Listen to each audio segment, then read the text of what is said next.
Excusez-moi, Madame la Ministre de l'Agriculture, il doit y avoir une erreur. Je crois que vous n'avez pas déposé le bon projet de loi, non, parce que on nous avait vendu un projet de loi d'urgence agricole et moi, le texte que j'ai en ma possession, au mieux, c'est une sorte de projet de loi pour répondre expressément aux demandes urgentes de Monsieur le Président de la FNSEA, Arnaud Rousseau, mais en aucun cas, c'est un projet de loi pour répondre aux urgences de la majorité des agriculteurs et agricultrices de ce pays. Vous n'êtes pas d'accord, Madame la Ministre? Écoutez, démontrons-le simplement. Déjà, premier point, le libre-échange. Ces 2 dernières années, au niveau de l'Union européenne, vous avez laissé passer de multiples traités de libre-échange. Mercosur, Australie, Inde, Mexique, Indonésie, j'en passe. Des dizaines et des dizaines de milliers de tonnes de denrées alimentaires qui rentrent sur le territoire français sans en respecter les moindres normes. Pour répondre à cette urgence dans ce projet de loi, rien. Deuxième point, les prix. Au moment même où les agriculteurs subissent une hausse inédite de leurs charges sur l'énergie, le GNR notamment, et alors qu'ils ne peuvent toujours pas répercuter leurs prix en conséquence puisque c'est le marché ou l'agroalimentaire qui décide, vous arrivez avec une mesure choc dans ce projet de loi, des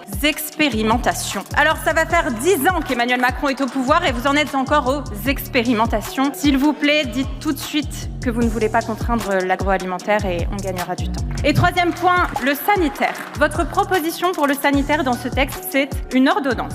Autrement dit, vous demandez à ce que les députés vous donnent le droit d'écrire absolument ce que vous voulez sur la gestion future des crises sanitaires. Donc, on sort à peine d'une crise sociale inédite. Un mouvement d'ampleur des éleveurs de ce pays, précisément contre votre politique sanitaire d'abattage total sur la DNC. Et vous nous demandez confiance aveugle sur la gestion des crises sanitaires. Ce sera non. Votre projet de loi ne répond absolument pas à l'urgence agricole, Madame la Ministre. Et pourtant, elle est bien là.